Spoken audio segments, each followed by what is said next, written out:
The Galactic Military Academy had seen thousands of recruits from hundreds of worlds. Towering reptilians, armored insectoids, crystalline telepaths, and even plasma-bodied organisms whose entire combat style relied on controlled micro-explosions.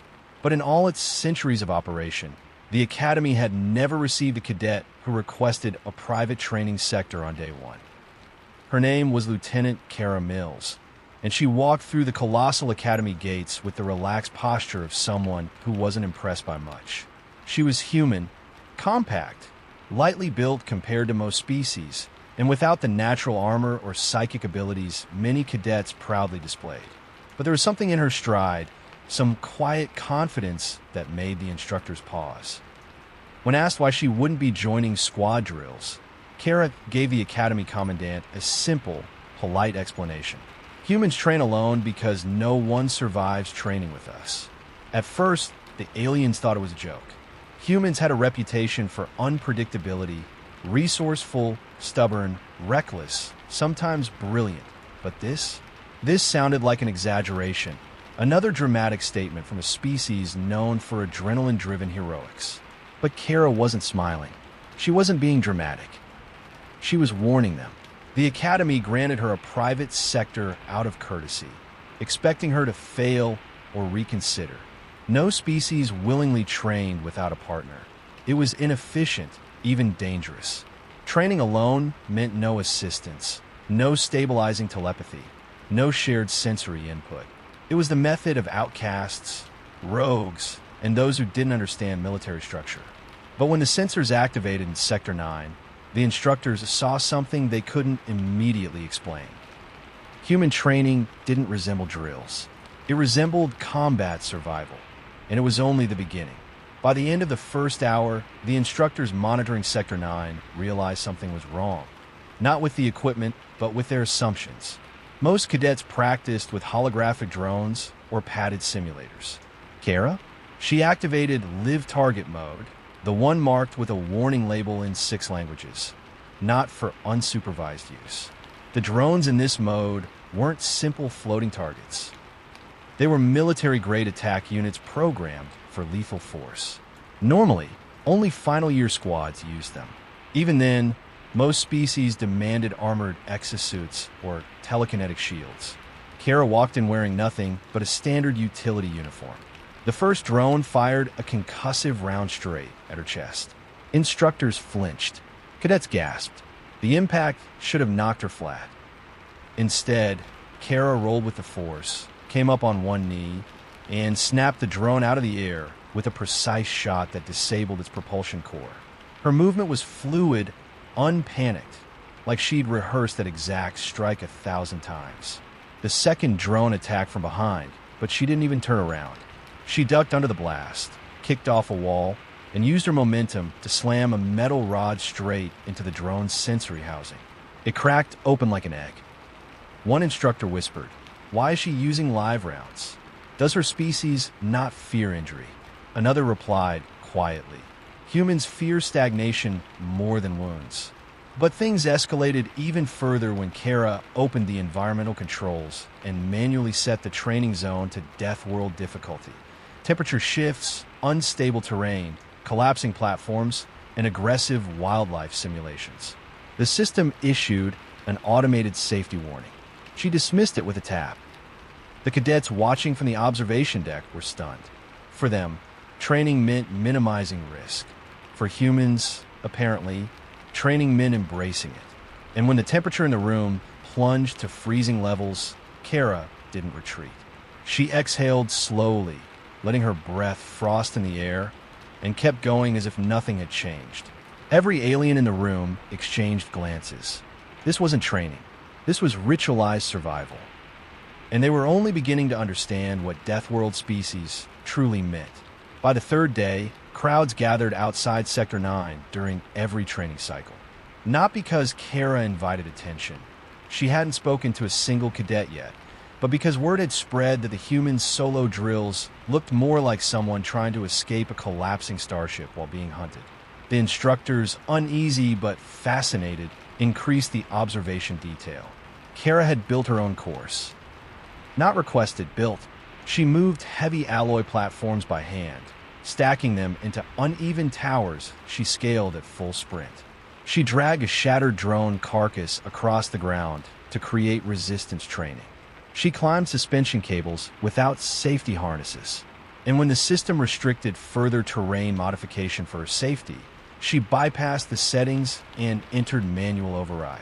A reptilian cadet whispered, "Is she allowed to do that?" An instructor answered no, but the override register shows she's certified for emergency engineering protocols. Apparently, humans train for disasters during their basic education. The aliens stared in disbelief. Across the arena, Kara was running the endurance loop, a loop so demanding that most species required oxygen supplements or metabolic stabilizers. But she ran it twice, then reset the course. Her breathing remained steady. Her posture never slouched. She didn't display the muscle tremors or thermal stress that other species showed after 5 minutes. In fact, she seemed to get faster. During one lap, a panel malfunctioned and exploded from heat stress, sending shrapnel outward. Cadets screamed. Instructors reached for emergency controls. Kara didn't flinch. She assessed, pivoted, and kept sprinting, weaving through debris with the sharp, instinctive efficiency of someone who had spent her life adapting to chaos. Later, an alien medic made a statement the Academy would never forget. Humans don't have training intensity levels. They have survival settings. And when evening came, the instructors finally checked the logs. Kara had trained for 12 hours straight, without breaks, support, or augmentation. The commandant, reviewing the footage, muttered, "Gods, what exactly are they preparing for on Earth?" No one answered, because every alien watching was asking the same unspoken question. If this is how humans train alone, how dangerous are they together? By the end of week 1, the Academy had quietly established a rotating team of observers assigned specifically to monitor Cadet Kara Reyes. Not for disciplinary concerns, not for medical fragility, but because none of the staff could decide whether her behavior was impressive, alarming, or both. Despite all the attention, Kara hadn't spoken to anyone. She nodded politely, saluted instructors, obeyed regulations. But her eyes remained focused, distant. Every break she could take, she instead spent adjusting equipment or rerunning simulations. Some cadets thought she was antisocial. Others thought she was hiding something. A few whispered that humans were rumored to train in silence to strengthen mental endurance. None of them knew the truth yet. They learned it on day 10. It happened during a multi-species coordination drill, an exercise designed to test teamwork under varied biological constraints. The objective: retrieve an artifact from a hazard zone filled with shifting terrain and hostile drones. Kara didn't volunteer to lead. She didn't even move at first, allowing the others to organize. A towering 6-limbed Sorthian Krultek stepped up confidently. "Humanoid, you will take the rear. Your species is lower average strength. You will stabilize equipment only." Kara nodded without offense, something the others took as submission. Then the drill began. The first 10 minutes were textbook. Precise formations, clean maneuvers, good communication. Then things went wrong. A drone cluster activated early, twice the intended number, swarming the team. A cadet froze. Another tripped. The formation collapsed instantly. Before the instructors could pause the simulation, Kara moved. No hesitation, no panic, no confusion. Her voice cut through the chaos, sharp, clear, controlled. Krultek, shield left. Vexa duck. Lauren, 3 meters back now. Everyone obeyed instinctively. Even Krultek. Kara dashed forward, grabbed the disoriented cadet with one arm, vaulted over a collapsing platform, and redirected the entire group into a defensive funnel. Something no species had ever tried because it required someone willing to run directly into the active drone cluster. She took hits, sparks, cuts, a shoulder impact that would have fractured a less dense skeleton. But she didn't slow. Her final command echoed through the arena. "Push on my mark, move." The team surged as one. Drones neutralized. Objective secured. Time record shattered. Only when the alarm signaled mission success did Kara finally exhale. One cadet whispered, "Humans, do they train like this all the time?" Kara brushed dust from her uniform, calm as ever. "No," she said. "That was just reflex." The arena went silent. Because if that was reflex, what did human intention look like? The instructors didn't even wait until the next day. By nightfall, Kara was summoned to Briefing Chamber Theta, a circular room designed for high-level evaluations. Its walls pulsed with soft blue light, adjusting automatically to the stress levels of those inside. Tonight, the lights flickered in confusion. The room was filled with senior officers, Sorthian tacticians, Vranic physiologists, even a few stoic archivists whose species prided themselves on recording notable anomalies in galactic development. Kara took her seat without expression. The first to speak was Commander Tylerex, a reptilian veteran whose scales dulled with age, but whose eyes remained sharp. "Cadet Reyes," he began, "your team performance today was statistically improbable." Another officer added, "You took multiple strikes that should have incapacitated you. Your vitals spiked beyond safe parameters, yet you continued operating at full combat efficiency." A third leaned forward. "Explain, if you will, why humans train alone until they reach such tolerance." Kara blinked, slowly, calmly. For the first time since she arrived, she looked almost relaxed, as if she had expected this moment. "It's simple, sir," she said. "Because human training isn't designed to improve performance. It's designed to prevent death." A murmur went around the room. She continued, "Humans evolved on a planet where everything tries to kill you. Apex predators, rapid climate shifts, pathogens. Our ancestors survived because they adapted fast and learned faster. Training alone isn't a tradition. It's a necessity. If you train with another early on, you risk harming them by accident." The archivist scribbled furiously. Kara added more softly, "Humans don't train to win. We train to survive. And survival often requires pushing past limits we don't fully understand." Commander Tylerex narrowed his eyes. "That explains pain tolerance, endurance, but not leadership. You adapted instantly to a failing team." "What?" "Because humans also evolved as cooperative hunters," she replied. "When a pack scatters or panics, the one who stays calm keeps everyone alive. Today wasn't special. Your drone malfunction just triggered an instinct we're taught from childhood. If someone is in danger, you act." Silence fell again. Then the Vranic physiologist asked the question that every cadet had whispered behind her back. "Is it true," he said carefully, "that no one survives training with your species?" Kara hesitated. Her jaw tightened. For the first time, she looked uneasy. "Not exactly," she said. "It's not that others can't survive. It's that they rarely want to continue." The officers exchanged glances. "What?" Kara looked up, eyes sharp with something between pride and warning. "Because human training is designed to break you," she said. "Not your body, your illusions." The room felt colder. "Most species don't enjoy learning what they're truly capable of," she finished. "But humans, we're built for it." The silence that followed wasn't confusion. It was fear and respect. Word of Kara's explanation spread through the academy like a plasma fire in zero gravity. Some cadets grew wary. Some grew fascinated. And a few, usually the more arrogant species, insisted that her reputation was exaggerated. The instructors decided to settle the matter. They authorized a trial almost no one had attempted in centuries. The Gauntlet of Velmer, an ancient training simulation so intense it was banned for all first-year cadets and nearly all non-human species. It was originally created to test elite shock troopers during wartime, filled with psychological traps, environmental hazards, and live-adaptive drones capable of lethal force if not properly calibrated. The Gauntlet wasn't about strength.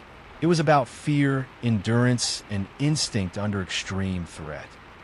When Kara saw her name projected across the hollow display that morning, she merely shrugged. "Do you accept the challenge?" Commander Tylerex asked. "I do," Kara replied.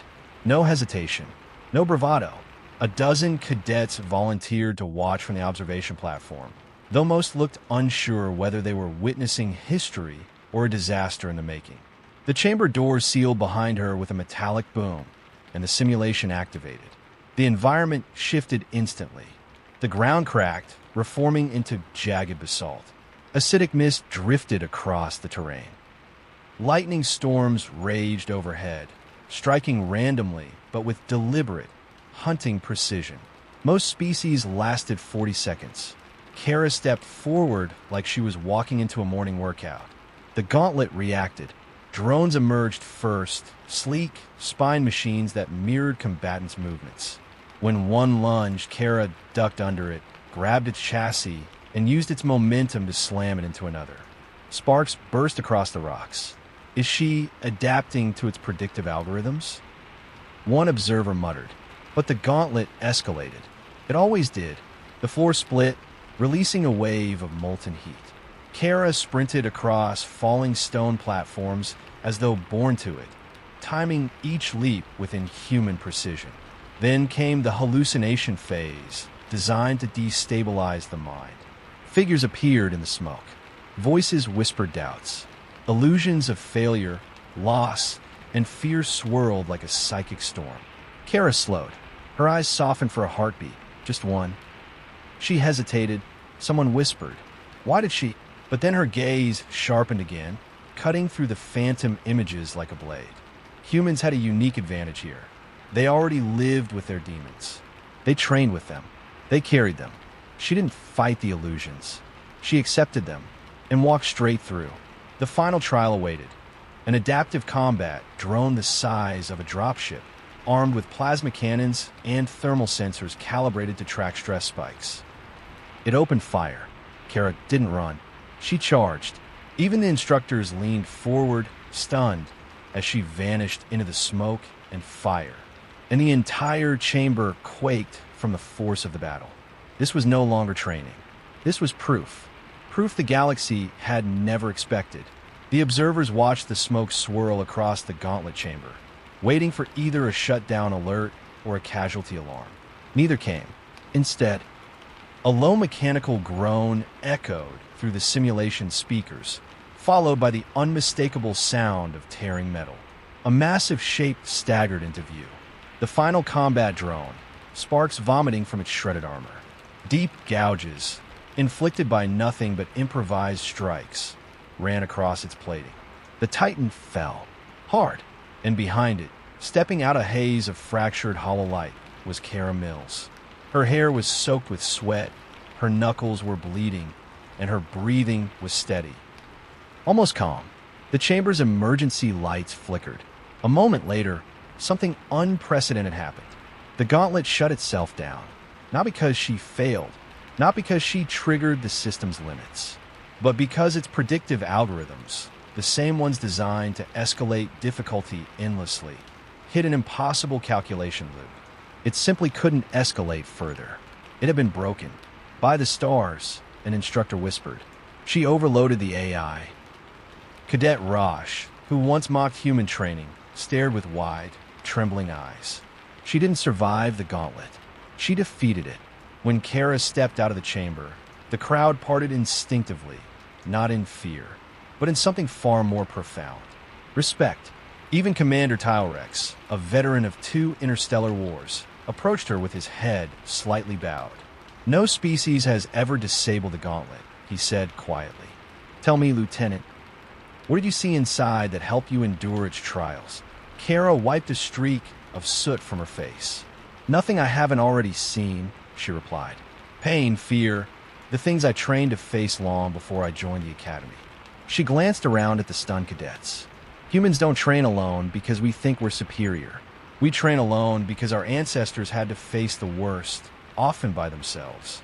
We push ourselves to the edge so we can pull others back when it matters." That's the point. The statement lingered in the air like a truth etched into stone. And then, the Academy alarm sounded. Emergency briefing. All elite candidates. Immediate readiness required. Kara looked toward the flashing lights and sighed softly. Guess break time's over. But as she walked toward the briefing hall, something felt different. For the first time, she wasn't walking alone. Dozens of alien cadets, those who once doubted her, fell in a step beside her, matching her pace. Not because she demanded it, because they wanted to follow her. The Academy had asked why humans train alone. Now they finally knew, and soon the entire galaxy would know too. The briefing hall was silent when Kara and the cadets entered. Admiral Saran, commander of the Galactic Defense Front, stood over a holographic display of a frontier colony, flickering in red. 3 hours ago, he began, the colony on Ardent 5 was attacked. Unknown hostile force. No survivors reported. We're sending an immediate response team. A murmur rippled through the room. Ardent 5 was fortified, well defended. Losing contact was unthinkable. Kara stepped forward. What kind of hostile? Saran hesitated. We don't know. But whatever they are, they tore through automated defenses like paper. We need a team capable of rapid adaptation and ground-level survival. His eyes scanned the crowd and landed squarely on Kara. You broke the gauntlet today. You're our best option for leading the recon squad. Gasps echoed through the hall. A human leading a multi-species rapid response unit? Unprecedented. Kara didn't react with pride. Only purpose. I'll go, she said. But I'm not going alone. Before the Admiral could respond, several alien cadets stepped forward voluntarily. Rosh, the hot-tempered Varen who once mocked her, now bowed his head respectfully. Selani, the telepath who feared human minds, offered her insight. Vorin, the armored titan, knelt, a gesture of warrior loyalty. And half the spectators followed, inspired by a human who trained alone, yet fought for everyone. Saran nodded. Then assemble your team. You leave in 20 minutes. The shuttle roared through Ardent 5's atmosphere, flames stripping across its hull. Kara stood at the open hatch as winds slammed against the interior. Below, a destroyed colony. Walls melted. Structures collapsed. No movement. Yet something felt wrong. Too wrong. Thermal scan? She asked. Selani swallowed. Cold. Completely cold. It's like nothing was ever alive here. Kara narrowed her eyes. Death didn't bother her. But silence this total? That was unnatural. The shuttle touched down. The team stepped out weapons first. No bodies. No remains. No scorch marks. Just absence. Commander, Rosh whispered, what could do this? Kara scanned the horizon. Something shifted. Far off, moving with a fluidity no creature of flesh should have. Not something, she said. Someone. The shadows merged into a towering silhouette. Angular, metallic, alive in ways machinery should not be. Its eyes burned with calculating intelligence as it studied the new arrivals. A new voice crackled through Kara's comms, distorted and unreadable. Human detected. Adjusting threat protocol. Her pulse remained steady. Behind her, the team braced. Ahead of her, an unknown enemy prepared. Inside her, the thing the Gauntlet could never simulate awakened. The part of humanity that fights hardest not to conquer, but to protect. She lifted her weapon. Stay behind me, she said softly. This is why humans train alone. The creature lunged, and Kara Mills met it head-on, with the fury of a death world and the heart of a protector, ready to prove, once more, what humanity really is.